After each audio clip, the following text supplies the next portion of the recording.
fresh Jimmy Butler injury concern surfaces as Stephen Curry health admission eases Warriors' nerves ahead of play-in. The Warriors just wrapped up their regular season with a 124-119 overtime loss to the LA Clippers. A game that felt more like late April than mid-April. Tight rotations, high stakes, and the star power on full display. Yep, play-in vibes are officially here. Play-in, not the playoffs for the Warriors? Well, after this loss, it's official. The Dubs will be entering the play-in tournament as the 7th seed in the Western Conference. But the post-game chatter wasn't just about the scoreboard. There were two health updates stole the spotlight. One is concerning, but one oddly comforting. Let's start with the bad one, Jimmy Butler. He was his usual self for most of the night, dropping 30 points, 9 assists, and 1 rebound. But towards the end of the game, Butler was seen limping. And when asked about it during the post-game interview, Steve Kerr replied, "It was his quad. I think he got a knee in the quad, but he said he's okay." Sure, it was reassuring that Butler claimed he was fine. Jimmy was definitely limping there towards the end of the game. Did you get any update? Is that at all? It was his quad. I think he got a knee in the quad, but he said he's okay. And did you go in this knowing that he was going to play 45, 46 minutes? Did you know that, or it just became clear that he wasn't going to come out? It's a playoff game, you know. I mean, Harden played 48, Kawhi played 47, Zubac's 42, Powell 44, Brandon 43. So when you get to these type games, you tighten up the rotation and you play your guys and you go for it. And was that a direct result that Jonathan's not going to play if the guy he usually subs in for isn't going to come out of the game very much, or was there other reasons why Kuminga did not play tonight? We've just found a group, with since Jimmy got here, that we're pretty comfortable with. Guy didn't play either. Guy's been our highest plus-minus guy over the last 2 months. Both he and JK have been really impactful players for us, and doesn't mean they're out of the loop, going forward. It's just this is how this game played out. Steve, how hard is it to offset a minus 17 rebounding deficit there, and what are the ways you can do it if it's possible even? I thought that was the part of the game that, the only part of the game really that bothered me a little bit. I thought there were 5 or 6 loose balls that we were very careless going after. One hand, I think Moses had one where it was a loose ball and he tried to retrieve with one hand. A couple times balls on the floor. We tried to bounce it instead of going in, and it's a great lesson. We'll show those, those clips and remind the guys that, the ball is gold. The ball is everything. And so we've got to do everything possible to secure the loose balls and the rebounds. How much of that is? But the timing of the injury coming at the end of such fate-deciding match does raise some concern for the Heat that they're about to face coming in the play-ins. Then there's Steph. Thumb still sore? Maybe. But you wouldn't know it watching him light it up for 36 points, 6 assists, and 3 boards, going 7 of 12 from deep. When asked if there was any concern, Steve Kerr pretty much shrugged it off, saying, "Well, that's what makes Tuesday's game really important. If we can take care of business, then we will have 4 or 5 days before the first playoff game. So yeah, I'm not worried about Steph, sore thumb." And he goes 7 for 12 from 3 and 36 points.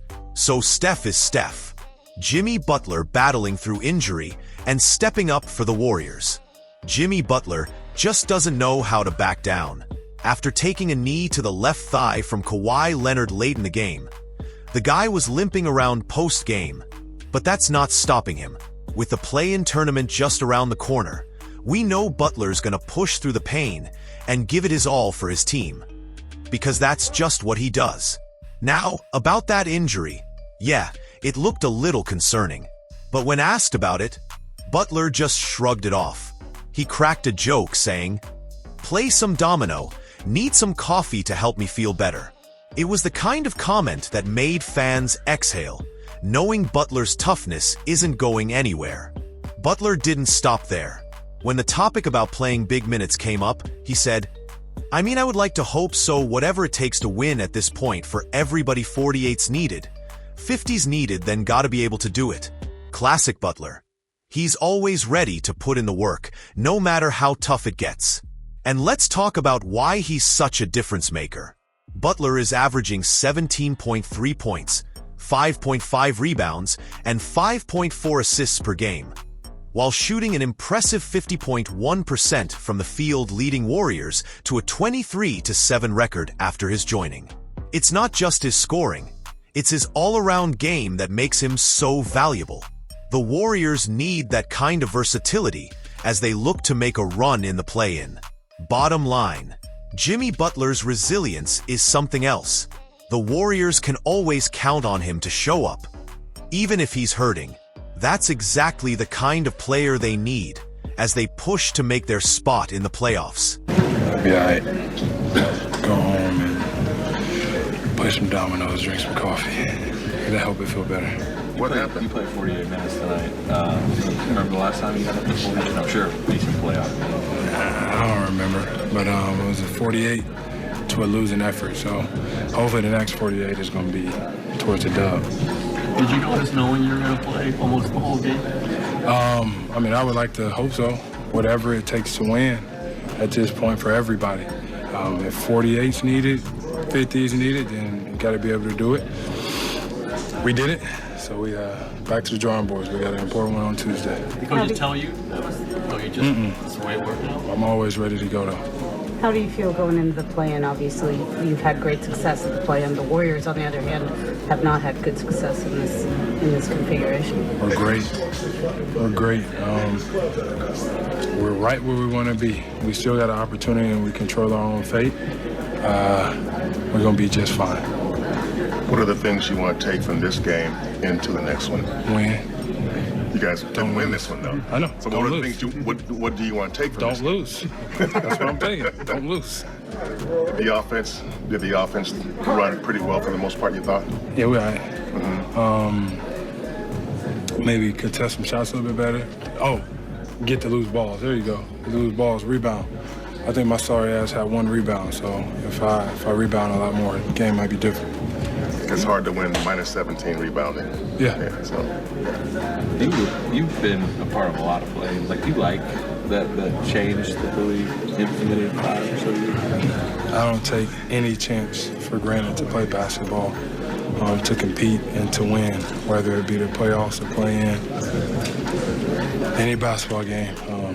I think I'm super blessed to be able to call myself a professional basketball player in the best league in the world. So as long as I get to go out there and compete, I'm happy. What was the matchup against Kawhi like for you? It's a good one, as it always is. Two fierce competitors, along with everybody else over there and in this locker room. They got us tonight, but, maybe we'll see them down the road. Is there anything different that you do to prepare for a playing game, or is it just kind of business as usual? Nah, I go into every game the exact same. Confident, working on my craft, seeing how I can get everybody involved. And more than anything, I'm trying to figure out a way to win.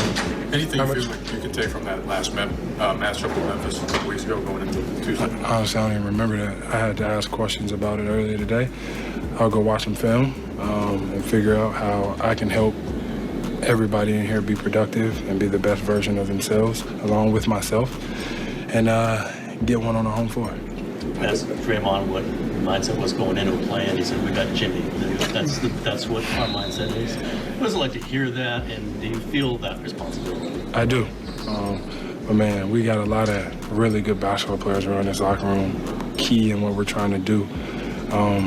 I like the confidence that he has in myself. I also have that same amount of confidence. So I know that I and we have a job to do, and I know that we're capable of doing it. So playing, here we come.